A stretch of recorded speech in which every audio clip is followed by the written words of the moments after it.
ఇటీవల పార్లమెంట్ సమావేశాలు మనం గమనించినట్లయితే లోక్సభలోను రాజ్యసభలోను కొంతమంది సభ్యులని సస్పెండ్ చేయటం, దీనికి బ్రీచ్ ఆఫ్ ప్రివిలేజ్ అనే ఒక పేరు పెట్టడం, కంటెంప్ట్ ఆఫ్ హౌస్ అని వాడుతుంటాం చూస్తూ ఉంటాం. సభా హక్కుల్ని ఉల్లంఘించడం అనమాట బ్రీచ్ ఆఫ్ ప్రివిలేజ్ అంటే. అదేవిధంగా సభని ధిక్కరించడం కంటెంప్ట్ ఆఫ్ హౌస్ అంటే. అసలు ఏంటి బ్రీచ్ ఆఫ్ ప్రివిలేజ్ ఒకసారి చూద్దాం.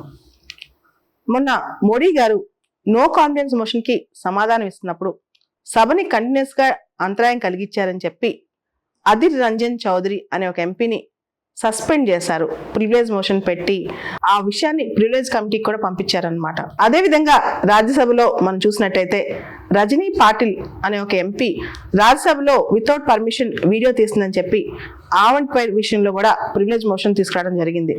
ఇట్లా అనేక సందర్భాల్లో మనకి ప్రివిలేజ్ మోషన్స్ వింటూ ఉంటాం. 1978లో ఇందిరాగాంధీ గారు ప్రైమ్ మినిస్టర్ గారికి వ్యతిరేకంగా కూడా ప్రివిలేజ్ మోషన్ పెట్టారు.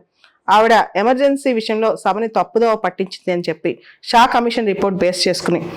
అదేవిధంగా కొన్ని సంవత్సరాల క్రితం రఫేల్ డీల్లో నిర్మలా సీతారామన్ గారు రాంగ్గా ఆన్సర్ ఇచ్చారని చెప్పి ప్రివిలేజ్ మోషన్ పెట్టాలని ఆలోచించారనమాట అపోజిషన్ వాళ్ళు. సో ఇలా అనేక సందర్భాల్లో ప్రివిలేజ్ మోషన్ గురించి ఎక్కువ డిస్కషన్లోకి వస్తూ ఉంటుంది. అసలు ఈ ప్రివిలేజ్ మోషన్ ఏంటి, ప్రివిలేజ్ అంటే ఏంటి ఒకసారి చూద్దాం. మన కాన్స్టిట్యూషన్లో article 105, 194 privileges of the houses గురించి చెప్తుంది. 105 పార్లమెంటరీ ప్రివిలేజ్ గురించి, 194 స్టేట్ లెజిస్లేచర్ ప్రివిలేజ్ గురించి అనమాట. యాక్చువల్గా ఈ 105, 194 రెండు కూడా బ్రిటిష్ కాన్స్టిట్యూషన్ నుంచి మనం ఇన్స్పైర్ అయ్యాం. ఇన్ఫ్యాక్ట్ 44th అమెండ్మెంట్ 1978 ముందు మనకు ఒక మాట ఉండేది, ఏవైతే హౌస్ ఆఫ్ కామన్స్ ఎంజాయ్ చేస్తాయో, ఏ ప్రివిలేజెస్ అయితే house of common members enjoy చేస్తారో అవి మనం ఎంజాయ్ చేస్తామని. హౌస్ ఆఫ్ కామన్స్ అనే మాటని 44th అమెండ్మెంట్ 1978లో 105, 194 నుంచి తీసేసి ఏదైతే ప్రివిలేజెస్ ఇంతకు ముందు మన పార్లమెంటరీన్స్ ఎంజాయ్ చేస్తున్నారో అవి ఈ తర్వాత కూడా ఎంజాయ్ చేస్తారని తీసుకొచ్చారనమాట. యాక్చువల్గా పార్లమెంటరీ కోడిఫికేషన్ అవసరం, అంటే ఏవేవి పార్లమెంటరీ ప్రివిలేజెస్ ఏవేవి కాదనే దాని మీద ఒక డిమార్కేషన్ అవసరం అనమాట. దాన్నే పార్లమెంట్ ఒక చట్టంగా తీసుకురావాల్సిన అవసరం ఉంది. అయితే ఇంతవరకు పార్లమెంటరీ ప్రివిలేజెస్ మీద the only source is article 105 and 194, ఎటువంటి డిమార్కేషన్ సరిగా లేదనమాట.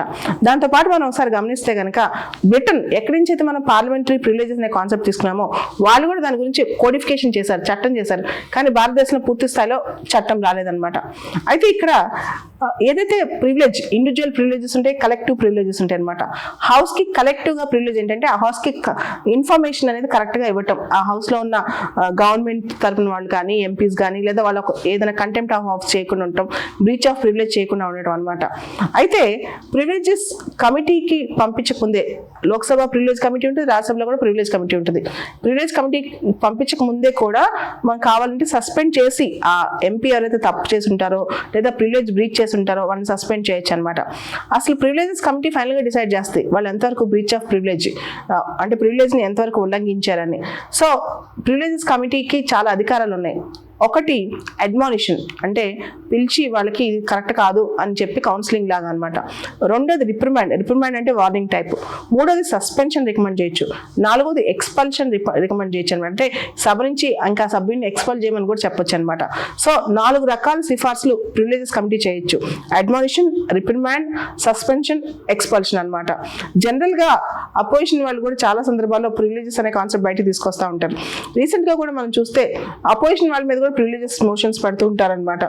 రీసెంట్గా ఒక ఎంపీ మనం చూస్తే కనుక రాఘవ్ చెద్దా అనే ఎంపీ ఢిల్లీ సర్వీసెస్ బిల్లు మీద సంతకాలన్నీ కూడా ఈ బిల్లుకి సంబంధించిన సెలెక్ట్ కమిటీకి బిల్లుని పంపించాలనే విషయంలో ఎంపీల యొక్క సంతకాలన్నీ ఫోర్జరీ సంతకాలు ఉన్నాయి. ఇది హౌస్ ప్రివిలేజ్కి ఉల్లంఘన అని చెప్పి ఆ ఎంపీ పైన ప్రివిలేజ్ మోషన్ తీసుకురావడం జరిగింది. సో ఇటువంటివి మన పార్లమెంట్లో రెగ్యులర్గా జరుగుతాయి అనమాట. ఇవి ఉంటేనే కాస్త డిటరెన్స్ ఉంటుంది ఎంపీలకి, పార్లమెంట్ని తప్పుదో పట్టించకుండా. ఈవెన్ గవర్నమెంట్ మినిస్టర్స్ పైన కూడా ప్రివిలేజ్ మోషన్ పెడుతూ ఉంటారు చాలా సార్లు, వాళ్ళు ఏమైనా తప్పుడు సమాచారం సభకు అందిస్తారు. అసలు ఈ పార్లమెంటరీ ప్రివిలేజెస్ మనకి ఎందుకు ఉన్నాయి? మనం చూస్తే కనుక ఒక పార్లమెంటేరియన్ చట్టాలు చేస్తూ ఉంటారు, లేదా స్టేట్ లెజిస్లేచర్ కూడా చట్టాలు చేస్తుంటారు. వాళ్ళు చేసే చట్టాలు కానీ వాళ్ళు చేసే వ్యాఖ్యలు కానీ ఫ్రీ అండ్ ఫెయిర్గా ఎటువంటి భయభ్రాంతి లేకుండా అక్కడ పనిచేయగలగడం అనమాట. దానికోసమే అవి ఉంటాయి. అయితే దానిలో ఇండివిజువల్ ప్రివిలేజెస్ ఉంటాయి, కలెక్టివ్ ప్రివిలేజెస్ ఉంటాయి. ఫ్రీడమ్ ఫ్రమ్ అరెస్ట్ ఉందనుకోండి, ఉదాహరణకి ఒక పార్లమెంట్ సెషన్ జరుగుతుంది, సభాధ్యక్షుడి అనుమతి లేకుండా అరెస్ట్ చేయకుండా ఉండటం. అదేవిధంగా మామూలుగా సభ లేనప్పుడు కూడా బయట అరెస్ట్ చేసినప్పుడు అంటే సభ టైం కాకుండా విడిగా ఉన్న అరెస్ట్ చేసినప్పుడు, సెషన్ లేనప్పుడు అరెస్ట్ చేసినప్పుడు కూడా అతనికి సంబంధించిన సమాచారాన్ని సభాధ్యక్షుడికి ఇవ్వటం.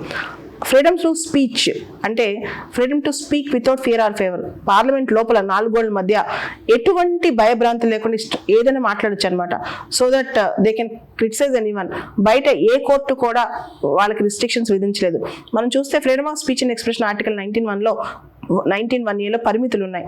అంటే sovereignty, integrity of India, security of the state, ఇలాంటివన్నీ కూడా. Whereas freedom of speech enjoyed with the parliamentarians with in 4 walls of the parliament. ఒక పార్లమెంటేరియన్ పార్లమెంట్ బిల్డింగ్ లోపల సభలో మాట్లాడేటప్పుడు మాత్రం ఎటువంటి రిస్ట్రిక్షన్స్ ఉండవు అనమాట. ఏదైనా వాళ్ళపైన పనిష్మెంట్ చేయాలంటే అది ఓన్లీ హౌసే పనిష్ చేయాలి. బయట ఏ కోర్టు, ఏ పోలీస్ స్టేషన్ కేసు నమోదు చేయడానికి కూడా లేదనమాట. సో ఇవన్నీ individual privileges. Freedom to vote కూడా ఇండివిజువల్ ప్రివిలేజ్ అనమాట. ఎందుకు ఓటేసావు, ఎవరికి ఓటేసావు అనే దాని మీద నో judicial scrutiny.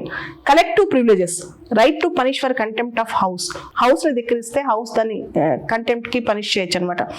అలానే right to expunge certain statements from publications, right to punish strangers and right to prohibit strangers and conduct in camera proceedings, ఇట్లాంటివన్నీ కూడా ఉన్నాయన్నమాట.